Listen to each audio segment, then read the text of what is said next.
the White House wants to work out a deal to end this government shutdown. Democrats want to work out a deal to end the shutdown, but the problem is, as you pointed out, border wall funding. So that's why they're here at the White House today, and they'll be talking about it a little bit later on this afternoon. I'll tell you more about that in just a moment. But first, let me share a statement from Sarah Sanders, the White House press secretary. She seems a bit frustrated by the fact that the Democrats seem, well, at this point, unwilling to make a deal. She said this: President Trump made a serious, good faith offer to Democrats to open the government, address the crisis at our border, and protect all Americans.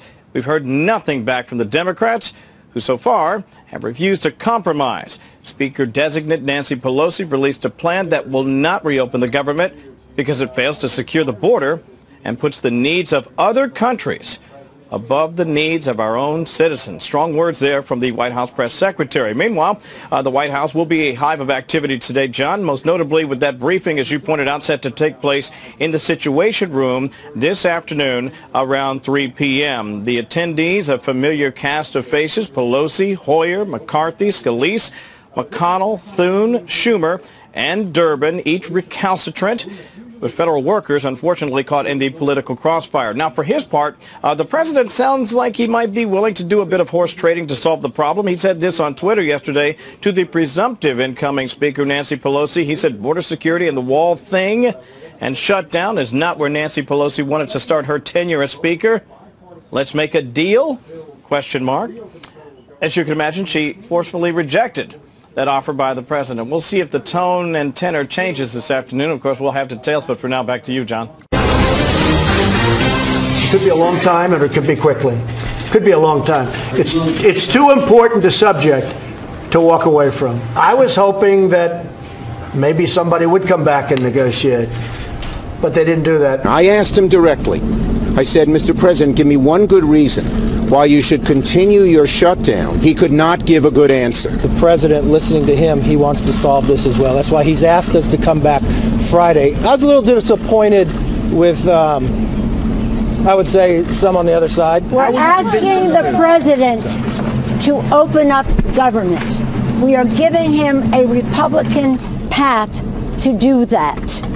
Why would he not do it? Bipartisan meeting at the White House, actually in the White House Situation Room today. You can see all the players who were in attendance from Capitol Hill. The main topic, of course, the shutdown, the partial government shutdown, and what's going to happen with border wall funding, or whatever you want to call it semantically. If you think that this is going to suddenly go away, take a listen to the likely Speaker of the House coming up, Nancy Pelosi, today.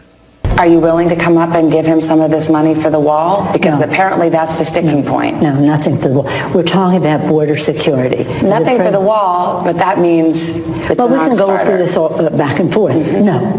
How many more times can we say no? Nothing for the wall. She'll cut your head off and you won't even know you're bleeding. That's all you need to know about her. Okay, there you have it. Let's bring in our panel. Start there. Former White House Press Secretary Ari Fleischer, A.B. Stoddard, Associate Editor at Real Clear Politics, and Bill McGurn, mainstream columnist for the Wall Street Journal. Bill, you listen to this. We're getting anecdotal information inside the room that Nancy Pelosi interrupted the briefing on the border security update when there was talk about a wall. It doesn't sound like there's going to be funding moving forward for a wall. Where are we? We're in a game of chicken, and the question is who blinks first. Look, on paper, it makes sense for the Democrats to get the DACA regularization of the people who came here under DACA in exchange for giving President Trump his wall. The president's not going to give up on the wall. It was a central piece of his campaign, whether you like it or not. So right now they're in the game of chicken. And the one thing I'd say, usually the dynamic is who can blame the other for the shutdown. But the president's already made clear he's willing to take the blame for the shutdown over the funding. And the one thing I would say about President Trump is he's proved himself on trade willing to take a lot of pain or let the pain get inflicted. So I think we'll find out who blinks first. You know, we had the acting ICE Director, A.B., on the show earlier, Director Vitello, and he put the numbers this way. 2,000 people, he estimates, coming to the border to try to get in every day nowadays. 65% of that children coming alone, or families coming with kids, or kids coming along with them. We have 13,000 in U.S. custody currently. Obviously, it's a serious situation along the border, no matter what you want to call it, on funding the security. There's no question, Brett, and I think that you hear Democrats since the results of the midterm elections saying that all of President Trump's rhetoric on the caravan and birthright citizenship and everything else just boomeranged on him, and they picked up 40 seats. I do think that all this reporting in recent weeks about these 2 children dying and all of the conditions and the circumstance at the border show that we are overwhelmed at the border, and Americans know that. The number of crossings might be the lowest since 2007, but our system cannot bear what's happening, and so that's why I think that there's just too much here, too much showboating really on both sides. I think the Democrats should come to the table and get something out of this and give some money that he can call a wall. Sticking only with border security that's not a wall is fine. They are for border security. Most border state Republicans are opposed to a wall. 38% of the country in the most recent poll supports a wall only, and it dropped to 33%. This is a CNN poll from last week, when they found out Mexico's not paying for a wall. So it doesn't have to be a wall. But Democrats can't be seen as taking border security lightly. They need to make an earnest effort to meet this situation halfway. As I said, it doesn't have to be a wall, but there's no question that this is a situation that we can't, whether it's the resources that Customs and Border Patrol needs, or ICE, or anything like that, the detention centers. There's just this huge pot of issues where we seem underfunded and unprepared. And let alone the policy changes that are possible to kind of fix some of that. Ari?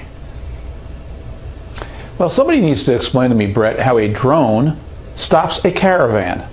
All a drone and some of this high technology does is alert you that they're coming. And if there had not been a wall between San Diego and Tijuana, California would have been overrun by that caravan, and also on New Year's Day.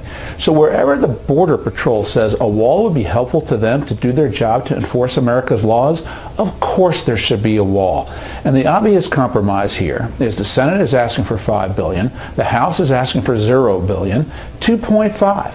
If they want to compromise in Washington, and this is the risk Nancy Pelosi will start to have now that she has power, she will be seen as the one who refuses to compromise. The answer between 0 and 5 is obvious. If it stays at 0, this is not going to help Nancy Pelosi other than in her caucus. It will not help the Democrats with the country. Okay, Mitt Romney, op-ed in the Washington Post, the headline, the president shapes the public character of the nation. Trump's character falls short. Obviously, there's a lot of history between these two men. Take a listen.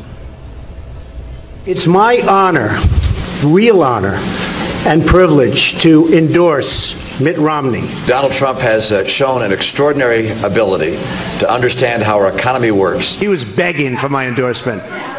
I could have said, Mitt, drop to your knees. He would have dropped to his knees. Donald Trump lacks the temperament to be president. Mitt Romney choked, pure and simple. He choked like a dog. The policies he's promoted have been pretty effective, and I support a lot of those policies. I wish Mitt could be more of a team player. I'll work with the president as I would, frankly, with any president, which is on those areas where I'm in agreement. We'll be able to work together. Where I disagree, I'll point that out. Well, Bill, the president said he was expecting something, but not this soon. Your thoughts on this today? Yeah, look, I think this is why people hate the Beltway. The Mitt Romney, I mean, I wouldn't want to say anything bad about him, but he's associated with flip-flops and not having any core beliefs, and his first act is to write an op-ed about character. It's just very disappointing, as if the Washington Post needs yet another op-ed saying how terrible Trump is. Look, we didn't hear Mitt Romney saying this when he was seeking the Secretary of State's job. I think it makes just people very cynical about Washington. I also think it's counterproductive, because if he wanted to have any influence on the White House, I think he's just lost it. He may have influence at the Washington Post, but I don't think that's going to help him as a senator. You know, AB, quickly, it also put his niece in a bit of a bind as the head of the RNC. Ronna McDaniel saying POTUS is attacked and obstructed by the MSM, mainstream media, and Democrats 24/7 for an incoming Republican freshman senator to attack real Donald Trump as their first act feeds into what the Democrats and the media want and is disappointing and unproductive. She left out Uncle or Senator Romney. Right. I think this was to be expected. You could see that Senator Romney was ready with a response today saying that she is a partisan party official. It's her responsibility to cheer on its leader, and that he had no issue with that, and that he respects her. But certainly she's obviously prepared for more of this in the weeks and months to come. And this is something that she's heard, a lot. I mean, from people in the Romney family and Republicans throughout the party. You have heard these comments privately, Brett. So have I. So has Ari and Bill. Many Republicans talk this way about the former attachment of the party to fiscal rectitude and moral rectitude and character and the truth and the rule of law. And what Mitt Romney is saying is true. But he is looking like a huge hypocrite, and he made himself an easy target by doing it the day before he was sworn in, when he just sought the Secretary of State position from the president 2 years ago, and then ran a campaign where he didn't really criticize Trump to win a Senate seat, blasting him with a broadside the night before he takes off. It's obviously made himself a target.